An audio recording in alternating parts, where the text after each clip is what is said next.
빌 맥고웨이 적은 세계를 움직이는 리더는 어떻게 공감을 합니까? 그래서 그는 4,000번 이상 넘는 의사소통 수업을 통해 얻은 교훈을 이 책에서 말하고 있습니다. 그는 먼저 3대2의 비율을 지키라고 말합니다. 처음 고객을 만나면 고객이 말하는 그 3으로 하고 당신은 1만 말해라. 네가 말하는 게 지금 많아지면 고객은 만나기 싫어한다. 그래서 우리가 보통 이런 말 많이 하잖아요. 저 사람 말 많다. 이거 말 많은 건 불편하지만 저 사람 내 말 잘 들어준다. 그가 불편한 경우는 없다는 겁니다. 그래서 3대2. 남이 말 많이 하게 하고 당신은 말을 적게 해라. 의사소통은 근육과 같다라고 이야기합니다. 하면 할수록 잘 됩니다. 정말 그렇습니다. 의사소통이 잘 안 되는 사람은 왜 그럴까요? 근육이 발달되지 않아서 그렇습니다. 지금이라도 의사소통을 하도록 노력하면 언젠가는 의사소통이 잘 된다. 오늘 앱 제너레이션 의사소통의 근육이 전혀 없습니다. 문자로만 의사소통하지 않아요. 직접 만나서 1대1로 만나서는 어떻게 해야 될지는 모릅니다.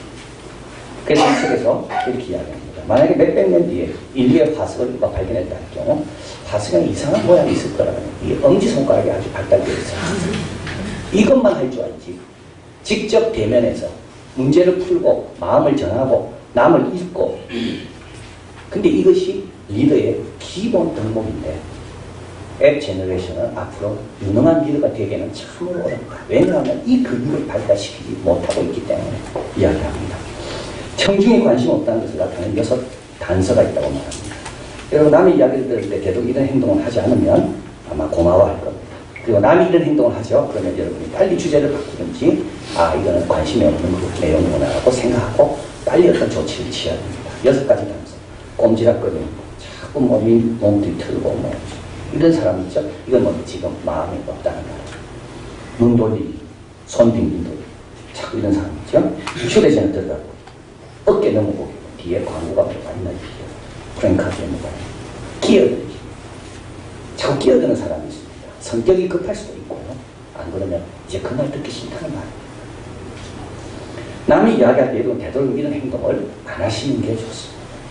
그래야 말하는 사람이 편안하게 말할 수가 있는 거예요.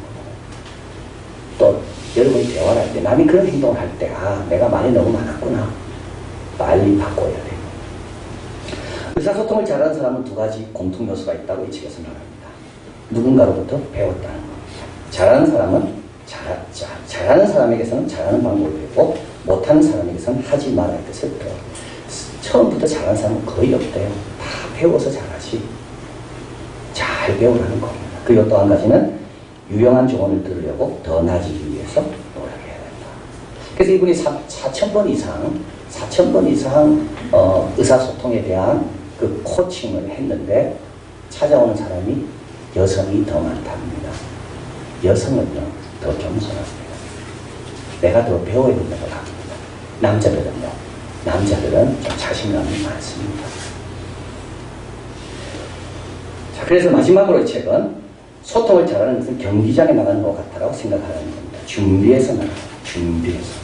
경기장에 나갈 때 준비 없이 나가는 사람이 아무도 없듯이 준비 운동도 하고 전략도 짜고 상대방도 이해하고 그리고 나가야지. 경기장에서 제대로 기량을 발휘하듯이 소통도 준비 없이는 하지 마라. 준비. 아이들과 이야기할 때 준비하고 말아라. 남한테 이야기할 때 기도하고 말해야 되는 겁니다. 그래야지 그까지만 딱 말하지. 안 그러면 항상 변화가잖아요, 우리는. 그래서 원래 의도와 전혀 다른 열매가 맺힌 경우가 많습니다. 빌 클린턴을 예를 듭니다. 빌 클린턴은 유명한 연설가입니다. 그러나 그가 준비하고 말할 때는 더 잘한다는 겁니다. 자, 오늘 사도 바울은 빌레몬이라는 골로새 교회의 유력한 지도자입니다. 그에게 부탁을 합니다. 근데 부탁을 그냥 부탁하지 않아요. 준비해서 부탁해요. 점검하고 부탁합니다. 잘 배우다 돼 있잖아요. 그래서 우리도 남에게 부탁할 때 사도 바울로부터 잘 배우면 그 부탁이 열매를 맺는다. 오늘 지난번에 말씀드린 건데요. 골로새 교회 성도에게 편지하면서 8명이 사도 바울과 함께 한다고 이야기했습니다. 그 중에 처음 등장하는 2명은 두기고와 오네시모입니다. 두기고 손에는 골로새서와 에베소서가 들려져 있습니다. 두 기고를 가리켜 삼중의 칭찬을 받는 사람, 최고의 칭찬은 삼중의 칭찬이라고 했습니다. 먼 데 있는 사람도 칭찬하고 가까운 데 있는 사람도 칭찬하고 그리고 하나님도 칭찬하시고 이게 최고의 칭찬입니다. 두 기고는 그 칭찬을 받는 사람. 그 두 기고 손에는 골로새서가 들려져 있습니다. 빌레몬은 골로새 교인입니다. 근데 오네시모는 누굽니까? 과거에 종이었다가 지금은 신실한 형제로 바뀐 사람. 근데 오네시모에게는 빌레몬서가 들려져 있습니다. 그래서 골로새 교회에 두 기고를 보내면서 사도 바울은 오네시모도 함께 보낼 때 그 손에 빌레몬서를 적어 보내는 겁니다. 빌레몬서는 사도 바울이 쓴 서신 가운데 유일하게 사적인 편지입니다. 거기에는 교리적인 내용, 이단에 대한 주의 내용, 교회를 어떻게 해야 된다는 내용이 하나도 없습니다. 정말 사적인 내용만 있습니다.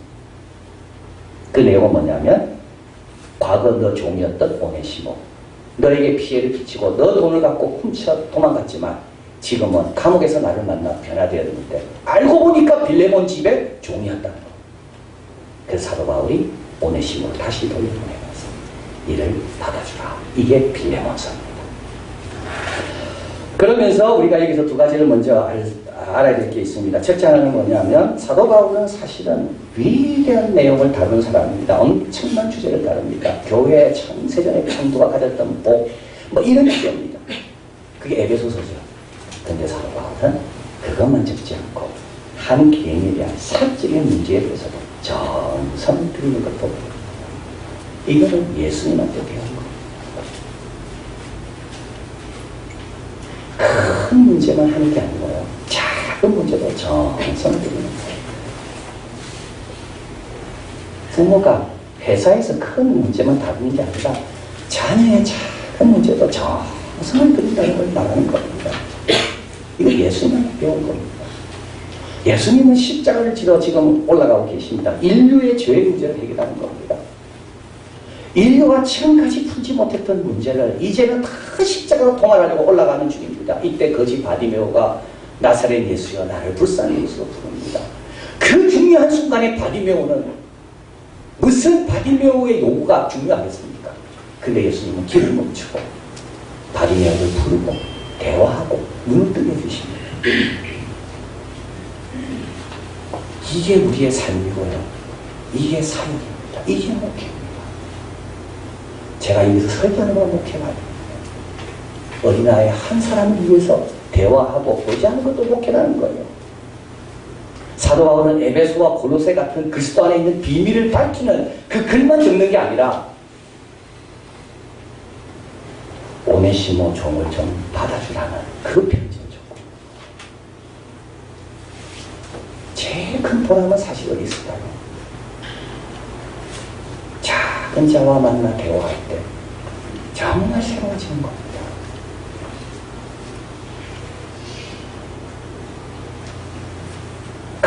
큰 문제를 결정하는 것도 중요하지만 정말 작은 자, 그 자와 눈을 맞추고 그 자의 입술에 귀를 기울이고 그 자의 문제를 내 문제로 여겨주는 그 순간이 어떻게 보면 천국의 순간인 겁니다. 사도 바울은 지금 그 문제를 하고 있습니다. 두 번째로 또 오늘 본문에서 사도 바울은 명할 수가 있습니다. 8절 이러므로 내가 그리스도 안에서 많은 담력을 가지고 내게 마땅한 일로 명할 수 있으나 오네시모 받아라. 내가 이렇게 나이 많은 가운데 감옥에서 낳은 아들인데 너 받는 것은 당연하다. 너가 있을 때는 예수 안 믿었다. 너 집에 있을 때는 예수 안 믿는 사람이었다. 그러나 감옥에 와서 내를 만나 예수 믿고 거듭났다. 너 그때 잘못했기 때문에 그가 예수 안 믿은 거야. 그러니까 내가 지금 보내니까 받아라. 이래도 받아야 돼요. 근데 사도 바울은 그 말 하지 않습니다. 많은 담력을 가지고 마땅한 일로 명할 수 있으나 9절 사랑을 인하여 도리어 강구한다. 부탁한다. 사랑은 무례히 행치 않는 겁니다. 사랑은 상대방의 입장을 생각해 봅니다. 이걸 받기가 얼마나 힘들까? 이를 위하여 얼마나 많은 준비가 그에게 있어야 될까? 사랑은 친절합니다. 사랑은 무례히 행치 않습니다. 자, 그래서 사도 바울은 이제 오네시모를 보내면서 그 손에 빌레몬을 적으면서 빌레몬서의 내용에 보면 이 사랑의 친절함, 물에 이기지 않는 것, 그리고 예수님이 보여준 그 본을 따라 이 한 명을 위해서 한 장을 다 쓰고 있습니다. 이게 빌레몬서입니다. 그럼 부탁하려면 어떻게 준비해야 됩니까? 준비하고 부탁해야 됩니다. 첫째, 그에게 유익함을 확신해야 됩니다. 우리 같이 10절, 11절 같이 있습니다. 갇힌 중에 나온 아들 오네시모를 위하여 내게 간구하노라. 저가 전에는 내게 유익하였으나 이제는 나와 내게 유익함으로. 남에게 부탁할 때요, 이 부탁 때문에 그 사람이 나중에 어려워질 일은 아예 부탁하면 안 됩니다. 그분의 신앙 양심과 도덕적 양심에 부담되는 일은 아예 부탁하지 마십시오. 두고 그 사람이 그 일로 인하여 감사하고 기뻐할 일만 부탁해야 됩니다. 대접받고자 하는 대로 대접해라. 이 사람이 나에게 너무나 유익한데 너한테 가도 유익할 것 같으니까 내가 그를 너에게 부탁한다. 직장에서 많은 부탁할 일이 있죠. 5년, 7년 뒤에 모든 것이 밝혀졌을 때 나로 인하여 그 사람이 어려움을 갖겠는가? 안 그러면 이 일로 인하여 그 사람이 더 좋아질 건가? 신앙인은요, 부담스러운 건 부탁하지 않습니다. 그건 신앙인의 자세가 아닙니다. 그 일은 내가 힘들어도 그냥 감당해야지. 그 남에게 부탁하면 안 되는 거예요. 여기서 나았다는 말은 그냥 나았다는 말이 아닙니다. 나를 닮았다는 말입니다. 오네시모가 그 집으로 갑니다. 사도 바울과 닮은 사람이 그 집 가면 그 집을 위해서 얼마나 기도하겠습니까? 전에는 무익하다고 무식했어요. 전에는 글도 몰랐어요. 종들은. 그러나 사도 바울과 함께 감옥에서 글도 가르치고 진리에 대한 말씀도 가르치고 얼마나 유식해졌겠습니까? 그리고 거기서 일하면서 그냥 일만 할까요? 그 옆에 있는 종들에게 사도 바울이 골로새 에베소 쓴 내용이 뭡니까? 육체의 상전에게 죽게 하라 그랬거든요. 오네시모는 다른 종들이 그럴 거예요. 우리가 죽게 해야 된다. 왜? 상은 주님이 주는 거니까. 그렇게 잘 유익하게 만들어서 보내는 겁니다. 부탁하려면 먼저 점검해 봐야 돼요. 이 일이 그분에게 축복이 되고 유익이 될 건가. 그 확신이 있으면 그때 부탁하는 겁니다. 두 번째 부탁을 하려면 은혜를 미리부터 많이 베풀어놔야 됩니다. 19절 같이 읽어봅니다. 나 바울이 친필로 쓰노니 내가 갚으려니와 너는 이 위에 내 자신으로 내게 빚진 것을 내가 말하지 아니하노라. 자, 오네시모가 도망쳤습니다. 도망칠 때 그냥 오지 않고 빌레몬 집에 있는 물건을 훔쳐왔습니다. 돈을 훔쳤습니다. 사도 바울이 말합니다. 내가 다 갚아줄게. 근데 그건 말이 되죠. 근데 또 사도 바울은 뭐라 이야기합니까? 이 위에 네 자신으로 내한테 빚진 것 있는데 내가 그거 나한테 요구하지 않는다고 이야기합니다. 사도 바울과 빌레몬은 만난 적은 없습니다. 그 빌레몬 집은 부자입니다. 사도 바울은 선교사고요. 뭐 빌레몬이 사도 바울에게 뭘 빌렸겠습니까? 근데 왜 빚진 자라고 말할까요? 기도의 빚, 사랑의 빚, 지혜의 빚, 말씀의 빚. 얼마나 빚이 많은지. 사도 바울이 빌레몬 집을 위해서 얼마나 기도를 많이 했는지. 부탁을 위해서 기도한 게 아니라 이 일이 있기 전부터 빌레몬에 대한 이야기를 듣고 그렇게 잘 섬기는 종, 그 아들 아기뽀를 위해서 사도 바울이 얼마나 많이 기도했는지. 얼마 줘야 될까요, 여러분? 골로새서에 보면 이런 내용이 나옵니다. 빌레몬은 골로새교의 교인이거든요. 그런데 거기 거짓 선지자들이 들어와가지고 막 혼돈을 일으킵니다. 그 혼돈 중에 하나가 뭐냐면 절기와 월삭과 안식일을 지키라고 이야기합니다. 그래서 골로새 교회 교인들 갑자기 혼돈이 생깁니다. 우리가 지켜야 되나? 이때 사도 바울은 편지를 씁니다. 절기와 월삭과 안식일은, 이게 안식교도 다 해당되는 거죠. 안식교가 왜 틀렸습니까? 그거는 그림자라는 거. 온전한 것이 왔기 때문에 더 이상 지킬 필요가 없다는 거예요. 자유가십니다. 얼마나 감사합니까? 사도 바울의 편지 한글이 그들을 자유롭게 하는 거예요. 안 그러면 토요일마다 안식일을 지켜야 되나? 주일은 또 부활한 주일 또 지켜야 되고.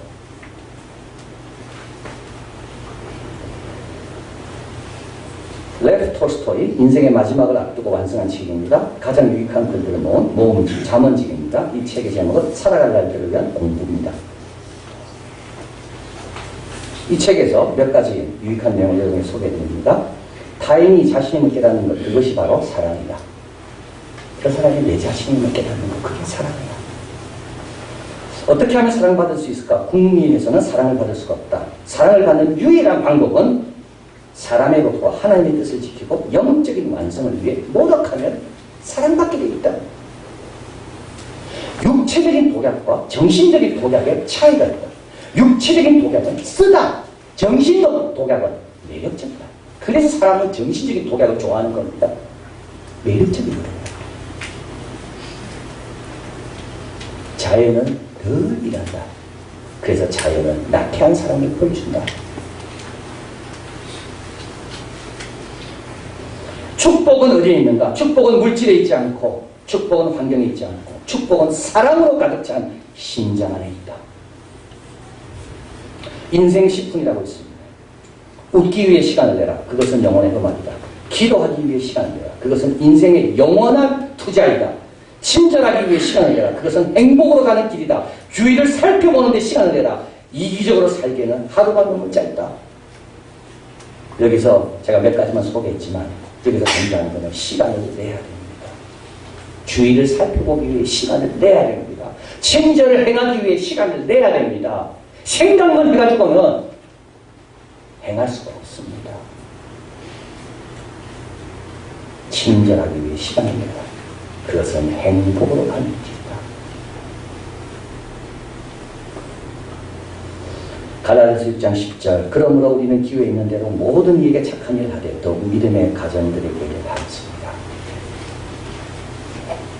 기회 있는 대로 모든 착한 일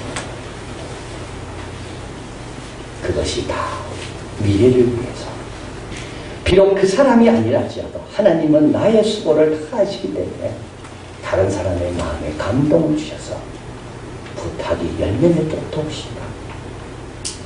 받고자 하는 대로 되잖아요. 부탁이 열매 맺으려면 그것이 선한 것임을 확신해야 됩니다. 그 유익한 것이. 두 번째는 평소 내가 선을 많이 베풀어야 됩니다. 마지막으로 세 번째, 부탁이 열매 맺으려면 함께 수고할 각오를 해야 됩니다. 21절 같이 읽어봅니다. 나는 내가 순종함을 확신함으로 내게 썼노니 내가 나의 말보다 더 행할 줄을 아노라. 순종함을 확신했습니다. 그럼에도 불구하고 그는 쓰고 있다라고 이야기합니다. 순종함을 확신했으면 그냥 끌려도 돼요. 그런데 너가 순종하는 거 힘든 것만큼 나도 수고한다. 이 수고는 그러니까 쓰는 겁니다.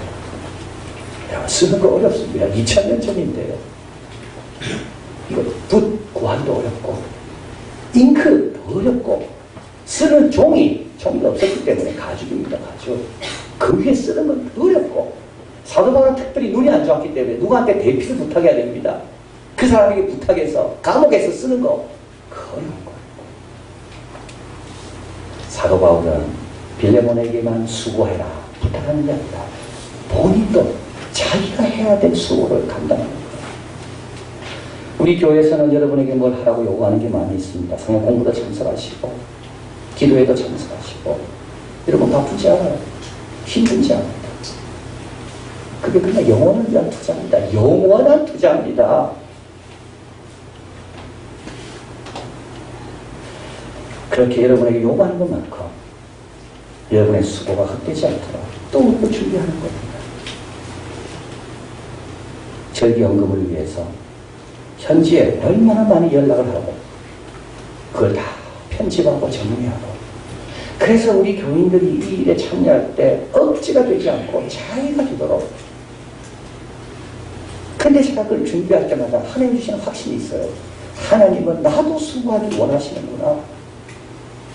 그냥 말만 하는 자가 되지 말고 너도 수고해라. 근데 여러분 이게 왜 중요한지 아십니까?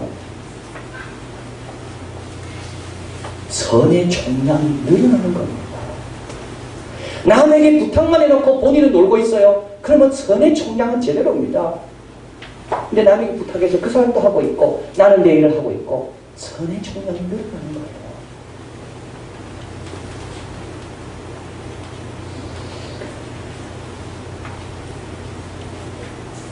남에게 부탁한다면 나도 내가 해야 될 일을 열심히 하겠다는 각오와 함께 있어야 세상은 좋아지는 겁니다.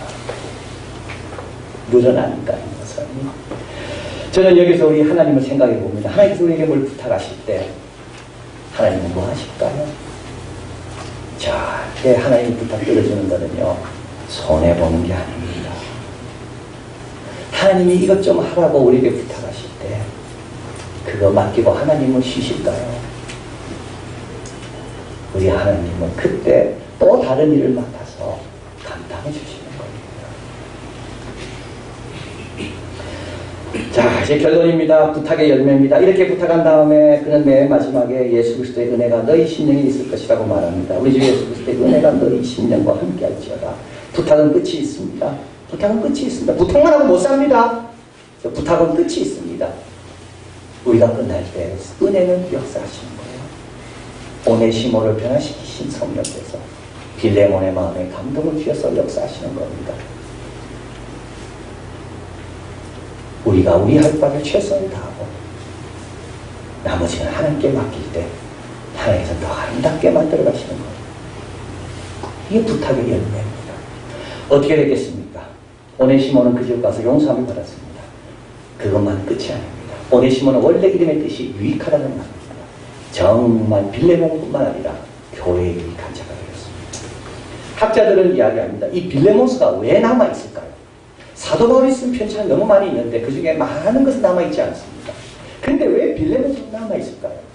오네시모는 에베소 교회의 감독이 되었다고 합니다.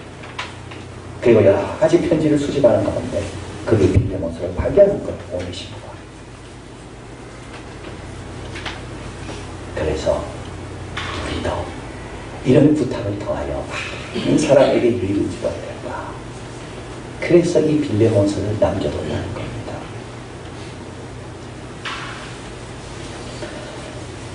부탁하기 전에 그 부탁이 그를 위한 것인지 주님 안에서 점검해 봐야 됩니다. 그리고 지금부터 사랑을 많이 베푸십시오. 시간을 내십시오.